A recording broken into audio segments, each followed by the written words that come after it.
I would go back and tell my younger self, hey, you need to sleep more and make time for exercise. Currently, I'm feeling so good. I'm feeling so productive. I'm feeling so smart. A few years from now, I could say, what the hell have I been doing then in 2026? I'm having so much fun. I just want to keep on working. This is what I enjoy doing now. Like, this is my video game. When you do it gradually, you actually get into habit of understanding what you can reallocate. You suddenly start seeing waste in your time schedule, and then you eliminate that waste gradually. Yeah, you're gaining an hour today, but you're sacrificing the whole of tomorrow. Hi, today we'll be talking about routines that actually work for at least one high performer in person, and this is Ron Suhodrev, entrepreneur based in Thailand and co-founder of Willie AI, among his achievements. So I have personally learned a few things from Ron, and I've got some big value from you, man. So thank you for coming. Hi. Hi. How are you doing today? Good. Thank you for having me. Sure. No. Thank you for coming. And the reason I invited you is because I think that you're too shy, and I think that there's so much value there that the viewers would be missing out on if if I wouldn't take that into my hands and just bring you here by force. Yeah. If you didn't force me into it, I'd probably that would never happen. Yeah. Okay. Ron, could you tell us a bit about yourself as an intro? Yeah, sure. So I'm CTO of Willie AI. It's a healthcare startup, initially helping radiologists produce faster reports. My background is in cybersecurity. I work in crypto, DeFi space as well. Healthcare. Yeah, so that's pretty much. Mm-hmm. Ron, how did you get from cybersecurity into healthcare? As far as I understand, it's not your first startup with healthcare, is it? It's not my first startup with healthcare. It depends how far back I go. But basically, my whole family are doctors. I'm the only ugly duck in the family that took a biology course in high school and decided that no way, that's not for me, and I like computers. Really, my journey into healthcare from the computer side started immediately after the army. My brother, who's a radiologist, my older brother, was just studying for his residency exams. And our first startup back then was, it started just because he asked me to help him study. Back then, and still basically now, it's still basically an unsolved problem. Doctors just send cases to each other for studying and consultation purposes, just because they want to an advice from their fellow residents or from their senior. And just WhatsApp is like a really bad platform for this. It doesn't consolidate. You can't have groups properly, or back then at least. Tell me about that, man. I've been running an educational center through WhatsApp for 7 years before we started migrating to Slack. Yeah. Tell me about that. So Ron. Go ahead. So what happened is I just developed this small app for him back then in his residency, and it was really useful. And we didn't plan it as a startup, but just people started using it and sharing the app with one another. And one thing led to another, and suddenly, like, I'm CEO of a startup, and it was really surprising to me back then. When was that? That was 2015. 10 years ago. 10 years ago. Yeah. We closed the company after 1 year and a half or so. Then I continued like in cybersecurity and stuff, but basically the same story happened again about a year and a half or 2 years ago, where I was just developing something with AI to help my brother Now he's a senior radiologist, write reports, and again, one thing led to another, basically. Interesting. So are you actually partners with him on the startup? Yeah. Him and another colleague of ours. Actually, it's the same team from the first startup. Oh, what's the difference between the two? So both of them are about radiology? So yeah, both of them both of them start with radiology and basically expand to other specialities in medicine as well. So the difference is just the product is completely different, and also the opportunities are completely different. Now with AI, it completely changes the landscape of the kind of products that we can bring to people, and also the time frame we can do it in. Yeah. Also, we're just way more experienced now. I mean, back then we were winging it completely. 10 years, man. That's a long time. A long time to get some polishing in the skills, let's say polishing. Yeah. You have been doing a lot of stuff in between as well. So probably some stuff that you can share and some stuff that you would rather keep to yourself. Yeah, no, I think basically everything I don't mind sharing. So after the initial startup, worked as a researcher in a cybersecurity company for a while. Then started another startup with a friend in the cybersecurity recruitment space. That didn't go very well. At least part of it. And then I met my wife, or during that kind of, I met my wife, and almost immediately after meeting each other, we decided to move together to Singapore, where. Oh, damn. Yeah, where I was working in cybersecurity education, and programming education, and all of that. First as a teacher, then as a manager, then as a head of product, just organizing everything. Like we grew from. I was basically the third employee or the first employee of the company, and when I left, we were, I think, like 50. And after I left that, started another project in the DeFi space, doing MEV with a few friends. That is still running and incredibly fun. What's that? What that stands for? So MEV is maximal extractable value. Basically, it's the amount of value, the value that can be extracted just from regular network activity on the blockchain. For example, one of these things is arbitrage. This happens in the real world as well, not only in DeFi. Yeah. So basically, just opportunities to get value from regular network activity, and also it helps by trading. By trading, yeah. And it helps balance the prices, balance the network. It depends on the space. It could help with helping loan protocols ensure that loaners return their loans, things like that. Yeah. Ron, so there's a lot of stuff that you have been doing throughout the years, and there's some math probably to how you manage all that when it comes to actually producing your own value. So by math, I'm kind of joking here, but you have some formulas for that. So what's your recipe for producing that stuff? So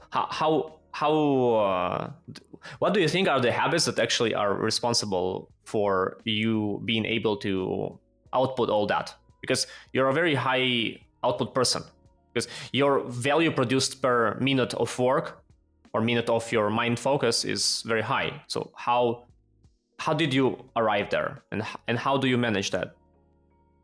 That's a few questions. Let's start from one, Yeah, it whichever you kind of feel. evolved, of course, throughout the years. I think now this is the period where this is most refined for me than it was up until that point. But really, it starts. I mean, from the army, just the routine was okay. We now have 4 days to finish this incredibly ambitious project, and we don't sleep for 4 days, and we do something that looks like magic.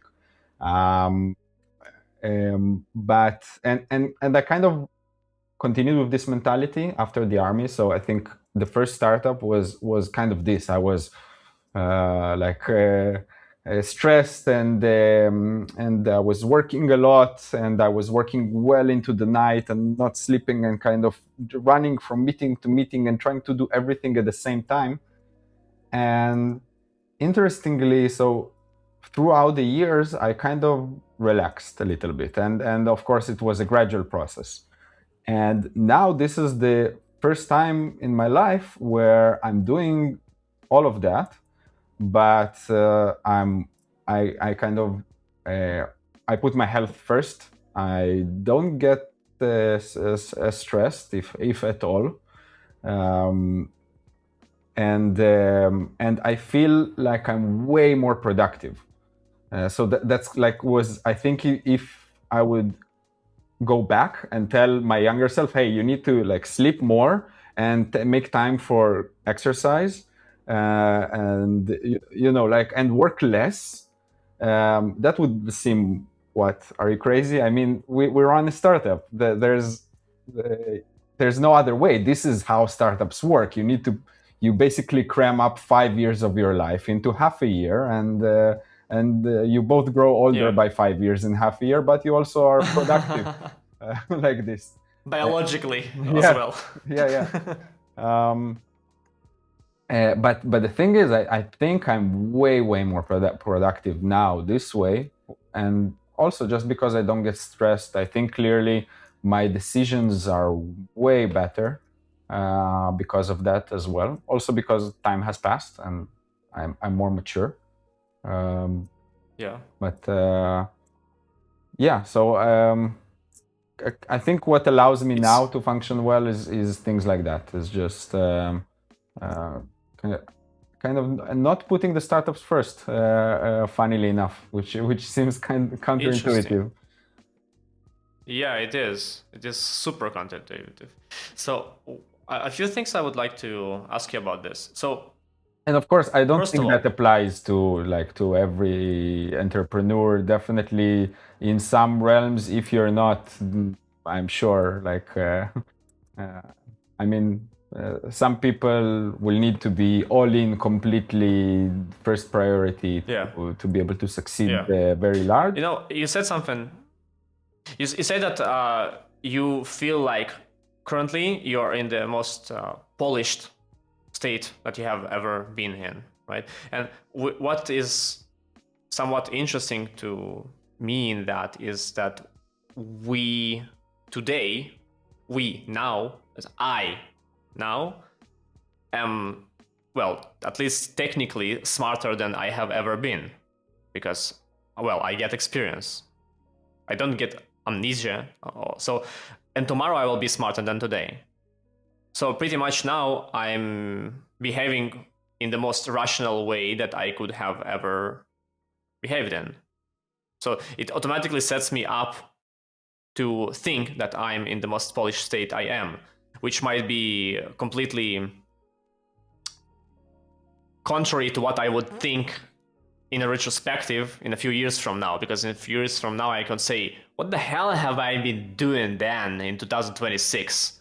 And that's, even to think about that is ridiculous, because so currently I'm feeling so good, I'm feeling so productive, I'm feeling so smart compared to all my life before that. Yeah. And I'm gonna feel the same in a few years from now, and I'm gonna think that I'm stupid today. So, with that being said, so you say that you have been sacrificing your health, but you have been thinking that that was the right decision back then because you wanted to rush. Like, I mean, what was your prioritization back then. So what did you try to achieve? Did you try to get to the giant success as fast as possible? What was your motivation? Yeah, I think my idea, what I didn't know back then, and I know much better now, is that it's not the speed necessarily and how much you cram into one day, but it's way more about showing up and keep showing up. And I think back then, yes, it was okay. Like, this is what you do. You do like you need to move as quickly as possible, and you don't think about doing that for 10 years. You think about, now is the year where at least that, I think that's what I thought. I'm not sure, but I'm pretty, yeah, but probably. I mean, I didn't even. What I do now is I'm much more introspective now than I was back then. So now I can kind of pause and think, okay, like this is what's going on. How do I feel? What do I think? Do I think this will be sustainable, whatever, 5 years into the future? I think back then the question didn't even appear. It's just, it was a matter of the momentum, because you just it's so exciting also, and I remember the feeling in my first startup. I remember feeling on an emotional roller coaster all the time. Either I was in a incredible euphoria whenever something good happens, someone gets excited, we get a client, whatever. But then it could happen in the same day. It could happen multiple times a day. That then I'm completely depressed because something bad happened. Someone gave a criticism, whatever. And this emotional roller coaster from complete euphoria, most exciting thing I ever felt, to I don't know why I'm doing this, happened multiple times a day, and it was really draining. But this is because of experience, because I mean, when it's novelty, and that's the first time you get your client, that's ecstasy. And the second time you get the client, it's still super happy, but it's not ecstasy anymore, right? Now the 100th time, I mean, okay, thank you for purchasing. So, I mean, the more times something recurs, the less excited you are about it, and goes both ways if you compare the negative and the positive emotions. So, I mean, you have already experienced the downs and ups of different events that could happen in a startup. And now you are more kind of neutral towards that. So there's no that roller coaster anymore. And now you can be just more stable because you think of it in a more of experienced, data-oriented way. So now you're like, okay, that's a customer. So what do I learn from that? Okay, so I got a proof of concept, or I got a proof of the viability of my product, per se. So you don't need to rely on excitement anymore to actually to make good decisions. Is that so? That's part of it, definitely. But the thing is about these things is that it's not one thing that gives me euphoria every time. Like, you're right that a new client, like the 10th client, would not be as exciting as the first client. But the things you are excited or that put you down, they change over time, and they change as the startup matures and the business matures. And there's always things like that. I think the main thing that changed for me is how I relate my identity to my startup. So I think in the first startup, this was what I am. This is what I present myself as doing. This is like, if that fails, I fail. And if that's your identity, pretty much. Yeah, and if that succeeds, I succeed. And now, and that, yeah, that also comes with experience. Now I'm just more confident. Now I know that, okay, if this startup doesn't go well, that's all right. Next one. Yeah, the next one. Sure. Yeah, I'm go forward. capable. I only get smarter and more capable. Exactly. Yeah. And that's just the reality of the kind of survival mechanism of humans as species. We have been evolving to think about the current day with much more attention than about the future. So if we lost the prey now, so we try to hunt a deer, let's say, and we failed in that, it might mean that we are gonna starve to death now. So we are, it's just a catastrophe, and you need to find a solution immediately. So you're just, what happens here? But now you know that this is not a catastrophe anymore. I mean, it's okay. So a startup fails. So what? Mhm. So what?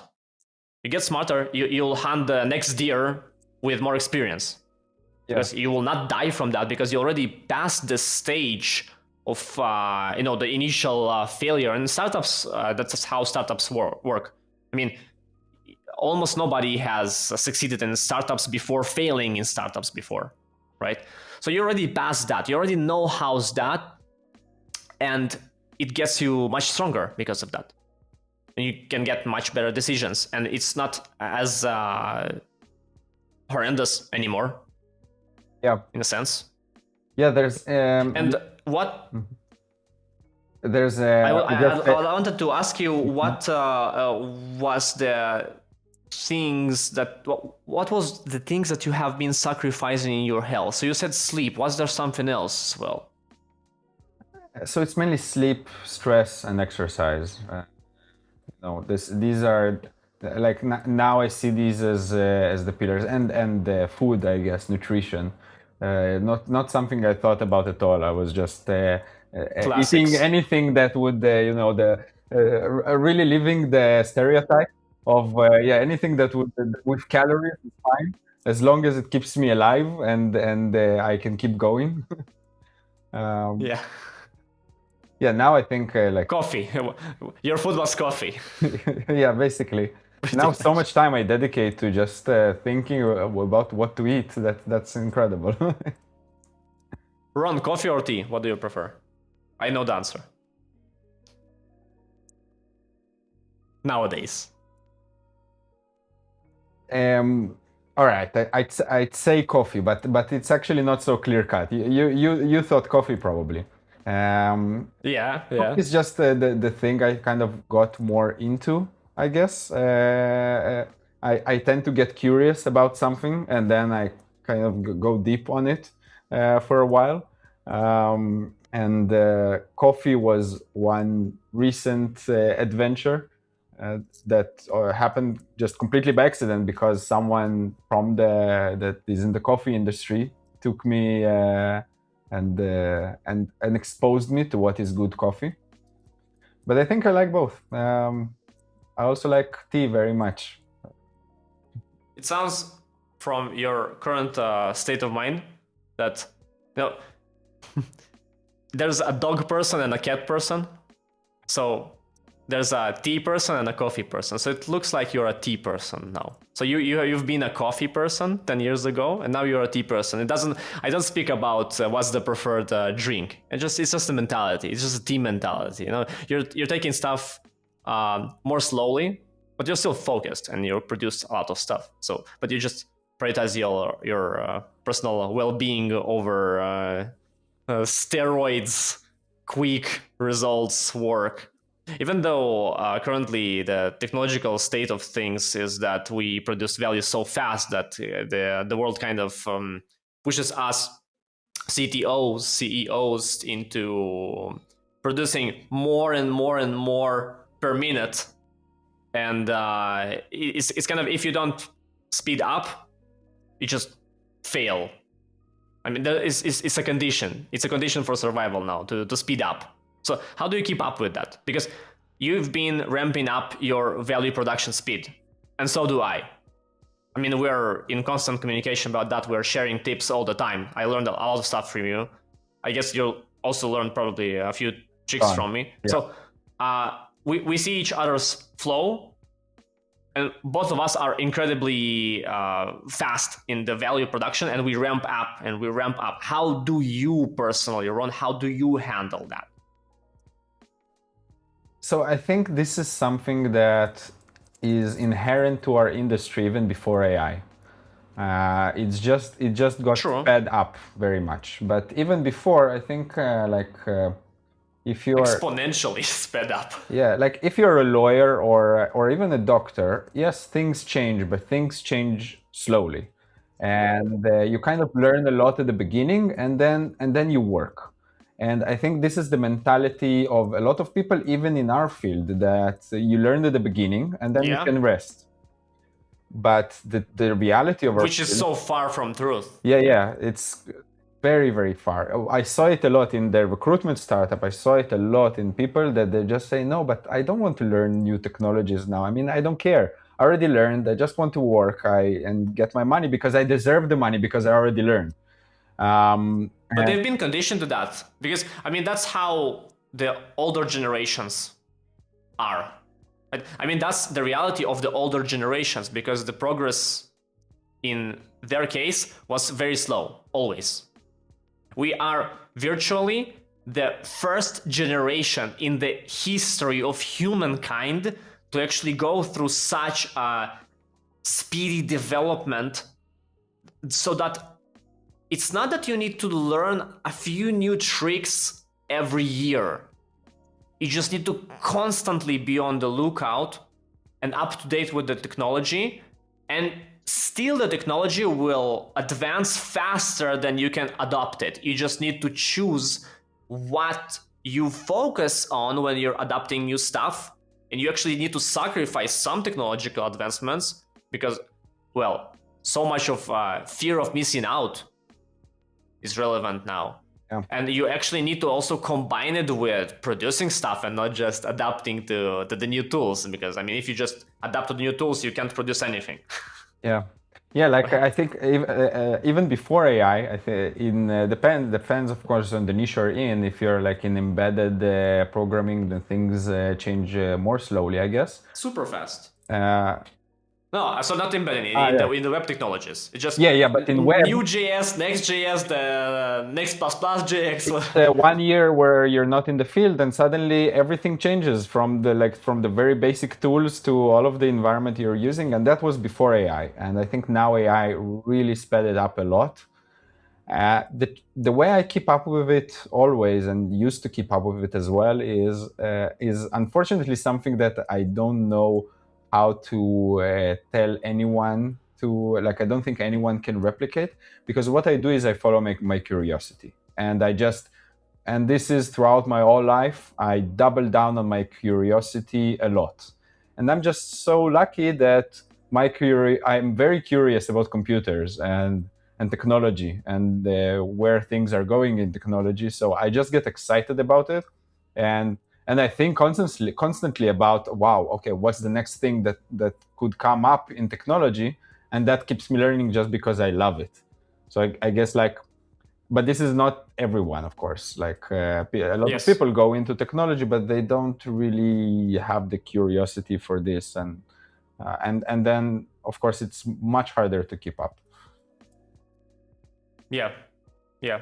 I agree with you that it's not replicatable. It's either you have that or you don't. And there's some advice that many people would give to just follow your passion, right? So if you're passionate about something, you're naturally curious about that. But some people are more curious and some are less curious by whatever, childhood, biology, whatever it is. We don't get into that stuff. We don't get to judge. It's just a matter of fact that there is tactics that anyone can use. There's some strategies that fit this kind of people and this kind of people. So even people who don't have passion towards something or curiosity towards something, they still can develop some strategical decisions that would keep them going, right? Yeah, and I think it can be developed. I mean, it's definitely something that gets reduced a lot of the time in childhood with school and grades and some bad teachers Yes. and things like that. Absolutely. But I do think it can be developed. It's just that sometimes you need to look out for it, and you need to find that small thread of curiosity, and then just start pulling the moment you find it. But So you say that it's kind of removing the armor that has been put on us in the childhood, kind of. yeah, Remove the blockers. yeah, and it applies Interesting. really to a lot because we have so many. I mean, everyone has so many things where we take things for granted or as an axiom that no, this is I'm just not a tea person. I'm just not a cat person. Whatever it is, I just don't like computers. I just don't like speaking in front of crowds. I just don't like I'm just like that. I don't like tomatoes. Okay. There's a nice there was a nice thing by Derek Sivers where he said with his child like said I don't like olives, and then Derek told him today you don't like olives today, and then he was like Yeah. okay I don't like olives Nice today and I don't like, and then one day he was like I like olives today. Today. Yeah. Not I like olives. I like olives today. Yeah, they don't have to tie it to your identity, and kind of, and then For everything sure. is possible if you remove that. For sure. I hear it as a repeating pattern in what you're talking about. So you also mentioned about identity when it comes to startups, right? So you felt that the first startup was your identity. You felt like you are your first startup, and the success or failure of that first startup is your success or failure ultimately as a person, as a human being. And same comes here with stuff you like. So pretty much if you associate yourself with my identity is that I like cats. I mean, my wife absolutely loves cats. She's so passionate about them, but it's not her identity, right? And if I tell her, hey, say that you like cats today, she'll kill me for that. She'll say, no, I love cats. But I mean, but that's still not her identity. That's not what she is. She is so much more than that. And you are so much more than any particular activity that you can be doing now or in the future. Because there's just so much stuff in the world to explore, so many hobbies that you didn't even try, but you would absolutely love if you would. Definitely. And there's just not enough time in life to even try and discover all those things, right? And this is fine. I mean, that's not why we live. We don't live to try everything, which we live, well, everyone defines why they live, but a classic one would be to enjoy, to have fun, well, to be satisfied with what you're doing. It doesn't have to be perfect. You don't have to explore every corner of this universe to be satisfied, right? So Yeah. do you feel that you found your balance? Do you feel that you found your kind of calm routine which gives you what you want to achieve and at the same time keeps your sanity in a stable way? Did you? Yeah, I feel like I do. I'm afraid to answer like yes. I feel yes. Like I feel, right now I feel The answer will change. The answer will change. It's fine. I mean, how do you feel now? like a year from now and everything is crashing, falling apart, right? But yeah, I think yeah, it's for a while now that this changed for me, and partly I think it's changed. There's this friend who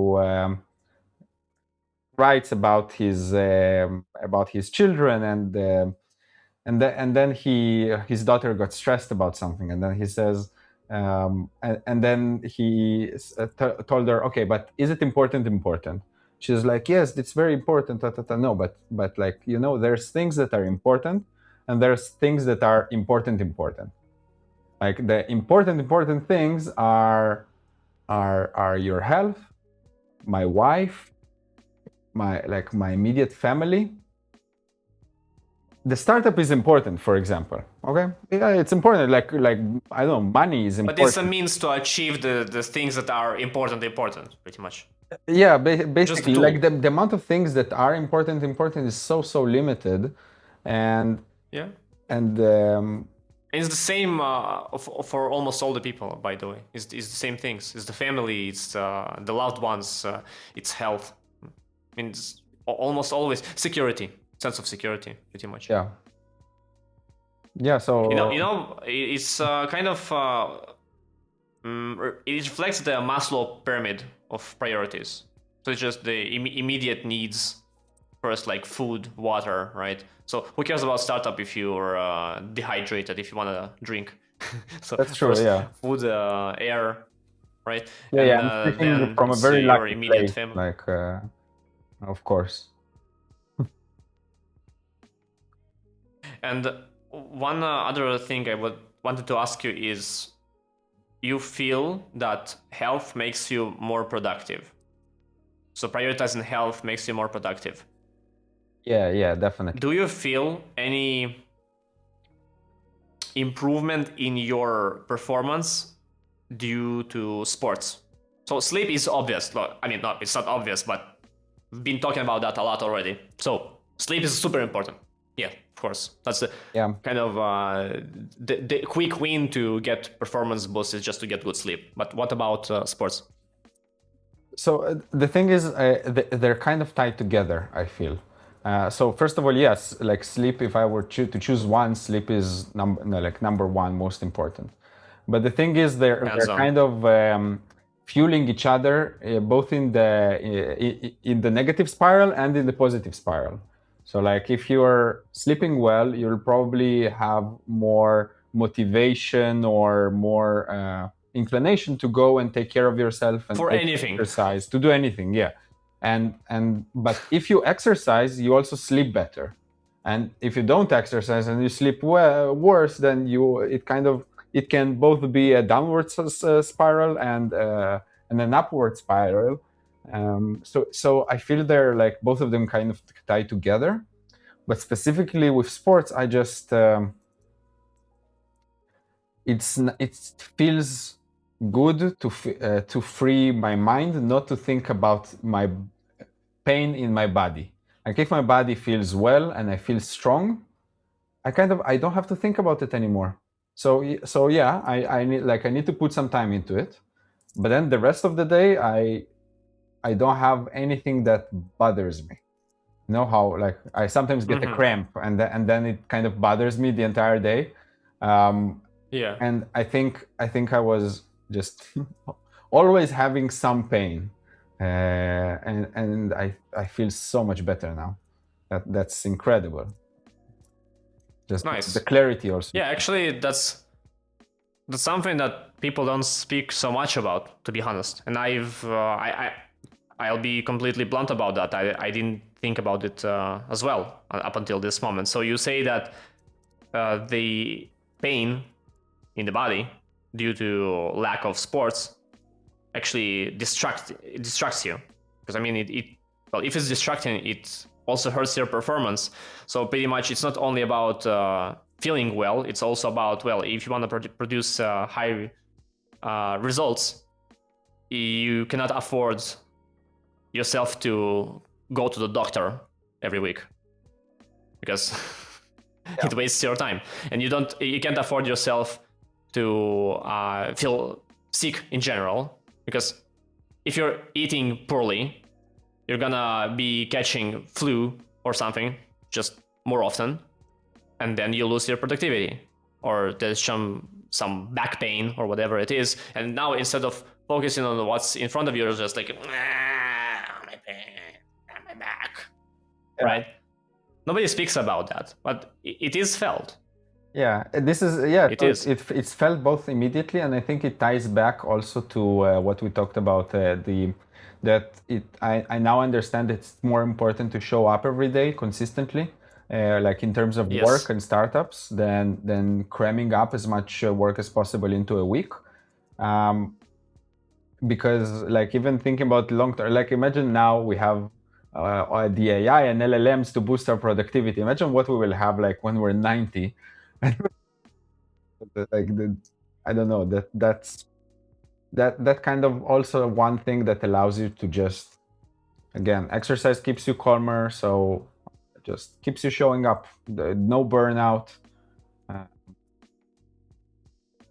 I think that's important. Yeah. So do you say that, or do you think that doing sports, because it's an activity that is tied to routine inherently, it's a routine kind of an activity, it kind of forces your day into having some structurization, some schedule. And then because you have a schedule, it's easier to plan the schedule because you have one. Yeah. And then because of that, you can also plan stuff around so that you will not hurt your sleep. Because if your day is chaotic, it means that something can happen that will interrupt your sleep, or you will have to sacrifice your sleep because you didn't plan your day so much. But so sports and sleep are two things that benefit from having an organized calendar. And do you think that it's critical to... So, do you agree with me? The first thing is, that's the first question. The second question is, do you think that it's important to have a very structured calendar? So are you a proponent of having like Tetris in the calendar, or just having something for more of free flow style of a schedule? I think I don't want to generalize in this. So I think No, for you. For me, what works for you? Yeah. So the reason I don't want to generalize is because like I know that I know that for like I have friends who are athletic all their life, and they don't need this routine of going of this is when I go to the gym, because the moment they don't go to the gym, they feel bad. Like they feel like all of their day is kind of ruined, and they just keep thinking about when do I go to the gym. In that case, you don't need But even that's conditioning. time. That's conditioning because they just know that it's important, that they think that it's important, so they feel like they're missing out on something important. So if for you it's very important to watch soccer, and then you'll feel bad about not watching soccer because you just missed the game, right? Yeah, but I think so. That's the thing. I'm not like that. Like if I will not go to the gym, I will not feel like something was missing from my day. I'm not athletic. I was never doing any sports. I mean, this is all relatively new to me, let's say. So for me, I know that I need the routine, because if I won't have the routine, my inherent tendency will be to do what I did back then in the first startup, where I just I keep on coding until I crash, and and just anything else doesn't matter. I wake up when I wake up, and I just go and I'll continue coding until I crash again. And like I can get stuck on whatever. When I was a child, it was video games, all right? Then that I could now. I could not sleep for like 3 days just playing some game, and I would be proud of it. Like, yeah, I don't need to sleep because I'm so into the game, and I think this is how I just shit my pants while gaming, and I'm proud of it. Yeah, like I'm the kind of guy that you can hook me to an IV, you know, and have like a catheter, and Yeah. So for me this Amazing. So for me, a routine is basically critical if I want these things and if these things are important to me. If you want to leave, they will not happen. Wait, so did you feel kind of the same tendency as with video games for 3 days straight? Did you feel the same tendencies when working on the first startup? So did you feel like you're completely enjoying the moment, and you're saying that you code until you crash, but did you actually enjoy it? Or did you do it out of fear or of something? So what was the... was it joyful? Yeah, it was. Yeah. And I still feel it. I still, so that's the thing. Even with the routine, it's not like I lost that joy. I still feel it's just more structured in when I feel it. So you limit yourself.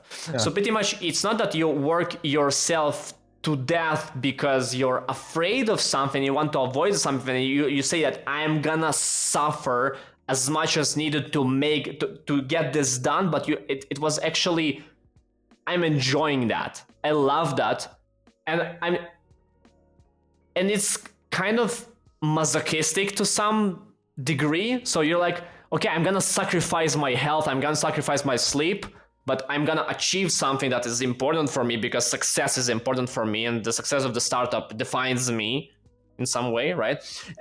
As we spoke about the identity of, so that, and also it's freaking fun. So how the hell do you control that without a routine? Because I mean, it's helpful and fun. The only drawback is that you have to sacrifice some other important things. Exactly. Yeah.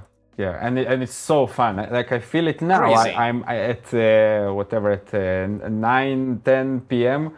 I need to drag myself forcibly from the computer because I'm having so much fun. I just want to keep on working. This is what I enjoy doing now. Like this is my video game, just working. Oh man, same. I feel like, you know, all the automations that I do now in my pipelines in my workday.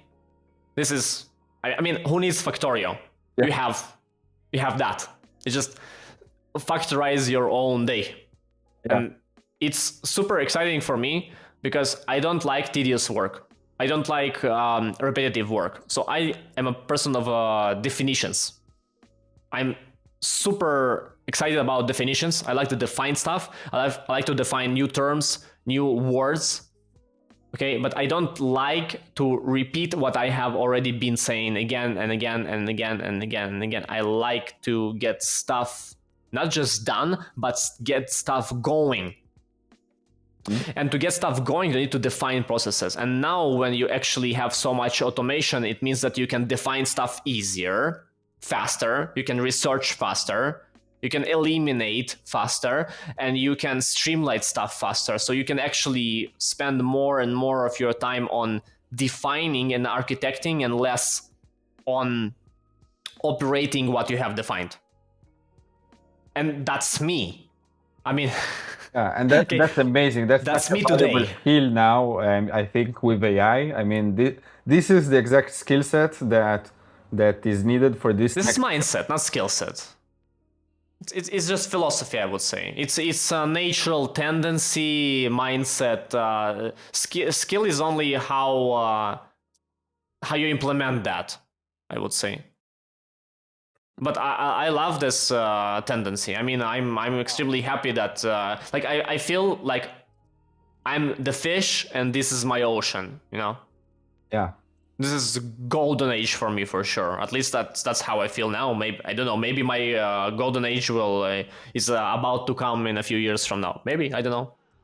I feel extremely good about stuff now, and I need to actually keep myself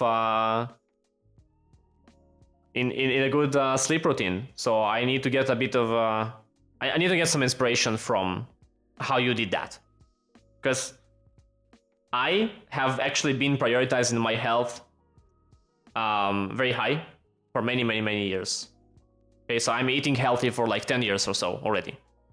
So I'm a veteran in that. But now, with all this excitement, damn man, I start training my sleep schedule now.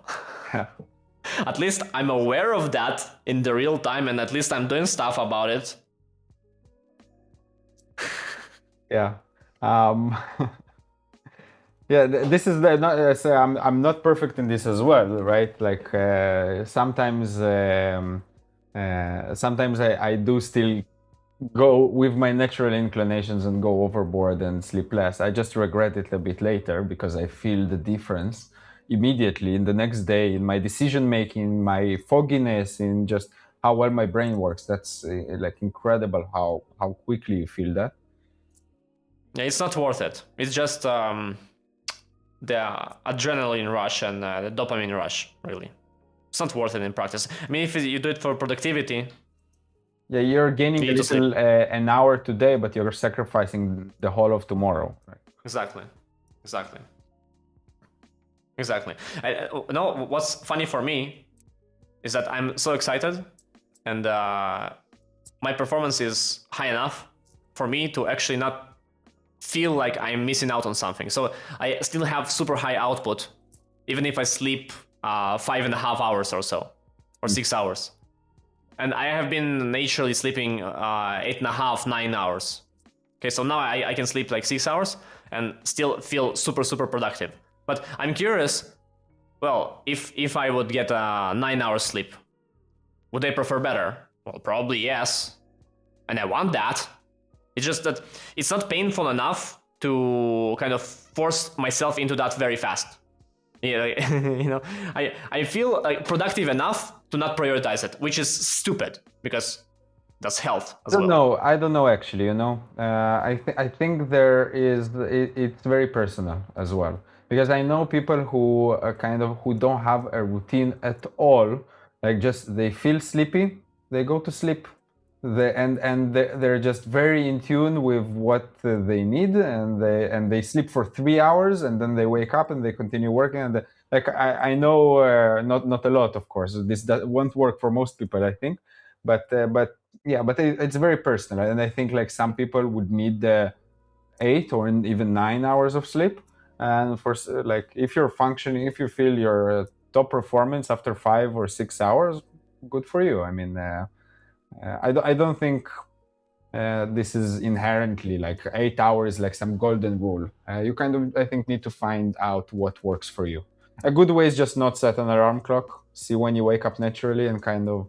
I don't set up an alarm clock. But the previous guest before you, Vojta, so he actually said about how he sets an alarm, which he has to go to another room and scan a QR code just to get the alarm off. Yeah. And it works perfectly fine for him, and he loves that. Yeah. And I showed that clip to my wife, and she said, "Damn, that's genius." And I'm like, no, no, I'm not gonna do that. No, because I hate alarm clocks. I have never, ever felt good in the day after waking up with an alarm clock in my life. Never. Nice. So you wouldn't sleep 9 hours even if you wanted to. You just wake up after 5, like, right? So it doesn't matter. Yes. Yeah. Yes. So I so do. this is a really good indication that you've slept enough, probably. Maybe, or maybe it's just psychological condition that if I sleep any longer, it will be just too late, and I'll just miss out on the day. Maybe that's that. Probably a mixture of the few. I want to ask you something, Ron. Do you think that there's some overrated advice about routines that you recommend against, for at least most people, or some category of people? Something that is maybe overly generalized.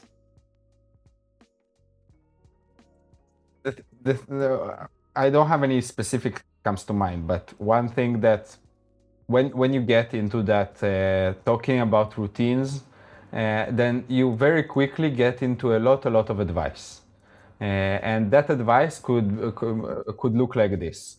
You wake up, you do an ice bath, 30 minutes of meditation, you go for an hour walk, you work out, you go to sleep early, you set yourself on fire. Yeah, you set yourself on fire. You push some ice cubes into your asshole. That stuff, right? Like you need to write into a journal, and there's like you probably get exposed to like 20 things that you now have to do in order to be successful, right? And no thanks. Yeah, and I'll stick to my donuts. And I'm sure each of those things has its merits, right? Like, it's not, there's a reason why it works for some people, some of these things, because probably it's useful. But I think that it's perfectionism. Yeah, but I mean, if you're working too much also on just optimizing this, then I don't know. You may not really have time for anything else. Maybe you're at a point in your life where it doesn't matter. That's also fine. But I mean, people have their habits already. So if you try to introduce like 15 new habits into your life because you just made research and see, oh, I'm doing this wrong and this wrong and this wrong and this wrong, and I need to introduce these 15 habits. Well, sorry, but it takes time and it takes extra time now to adjust because you need to learn this new habit, so you need to learn the nuances of that habit. So like, oh, okay, so from now on I'm gonna eat nuts. Oh wait, but I don't know where to buy them. Yeah. Oh, I need to search for a shop where I can actually order them. Oh, but it's expensive here, it's maybe cheaper there, or maybe this nut is better. So you need to, there's an overhead on actually getting into a new habit. Yeah, every right? habit has a And logistical overhead. exactly, and also setup overhead. So it's set the initial overhead and then the maintenance overhead. So okay, but everyone has only 24 hours per their day, and they spend it on something already. It's already allocated. Even if you're scrolling social media, then it means that some time of your day is actually allocated to social media, and now you need to sacrifice on something to actually get the time into those new habits. And typically nobody has 3 hours that they can just reallocate from some other activity, right? And suddenly they need like 3 hours to actually learn these new habits and to start following them, and they're like, oh no, who the hell has time for that? And they're right, because you need to do it gradually, right? You need to start with one habit and reallocate slightly. So maybe instead of sitting like 2 hours in YouTube per day, maybe sit 1 hour and 40 minutes or 1 hour and 50 minutes, and then you have suddenly like 10-20 minutes that you can spend on some other stuff, which is already, by the way, quite a lot. 10 and 20 minutes is quite a lot. But if you just free up some 5 minutes, you free a minute here and you free a minute there, and suddenly you have like 5 minutes that you can allocate into, like, for example, doing push-ups, right? So when you do it gradually, you actually get into habit of understanding what you can reallocate. You suddenly start seeing waste in your time schedule, and then you can eliminate that waste gradually and learn the new habits. So it's not about each individual habit is hard. No, it's not. It's just that we need to respect our current time allocation, even if it's trash. And we discover that it's trash, and we want to replace it. It's hard, and it takes work, and we need to respect that as well. It's logistics. Yeah, and also just see what works for you. I mean, there are so many things that can. There's so many, this saying. There's many ways to skin a cat. Awful saying. But basically, there's like many things to achieve the same thing. And I'm sure, like, for example, meditation and journaling, or just spending quiet time with your wife could all kind of overlap in their benefits. And just see what works for you. I think is also, you can know this only by like trying bit by bit, refining it as you go along. There are some things like that probably I would just figure out first. Like before you go and buy an ice bath, I would figure out your sleep and your exercise and your nutrition. And the rest are kind of you can think about it as the top of the pyramid instead of the foundation. Yeah, it's a Pareto. It's just 20% of the habits give 80% of the results. Exactly. And also, I would say that there is one habit that I consider the most important habit of all. It's the meta habit. It's the habit to develop habits. The habit to change habits. So when you're actually used to reflect on yourself, and when you're used to know how habits work, and you're used to rewire yourself over and over and over, it becomes easier. So then suddenly this habit, this skill that you acquire, allows you to actually learn the rest of the habits. So just to start developing the habit of self-reflection. Right? So I think that, I mean, at least for me and for people who consult with me, I would always recommend to start from actually self-reflecting and understanding what's the most painful points right now. So like, is your sleep bad? How do you treat that? Is your is your back painful? Okay, what do you do with that? Like, how do you change your ergonomics, right? maybe you're sick a lot, so what do you eat and stuff like this. Performance and work, so much stuff. Yeah, maybe you're stressed. To cover, really. Stress is a big one that always plagues everyone. Yeah. Ron, that's super interesting. And I had prepared a list of 10 questions, and I think I asked only 2 of the questions that I have actually prepared, and this is completely fine. And I love that. Good, amazing. Let's not get to the rest. I love that.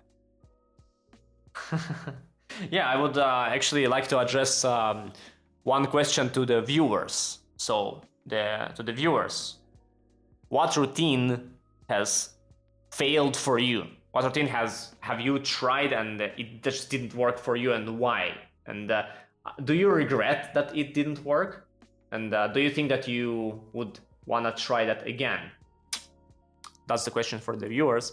And also, by the way, if you like this episode so far, consider subscribing, because there's just more goodies like this. Like and sub and all that stuff. Ron, has been a pleasure having you here. It was fun, insightful. I have a few takeaways that I will grab with me for self-reflection. The nice part is because of this AI workflow optimization, it's so much easier now to produce short videos. So we're automating that stuff so much, and those short videos are I actually use them because I self-reflect after the podcast. So it's now, instead of taking notes for myself, for my own education, I'm gonna rewatch some snippets from what we produce for bite-sized reminders for myself, so I can actually self-reflect on myself in calm atmosphere. I don't scroll, but I watch my own content for self-reflection. Nice. Actually, it works for me very well, to be honest. I learned a lot from that. Man, thank you. Thank you, Arty. Thank you. I'm glad to be here. What is the difference between focus and just working hard? If you get constantly stimulated by social media and scrolling and sometimes video games as well, then you are not going to be very motivated to do anything else. How important is willpower, and how do you get willpower?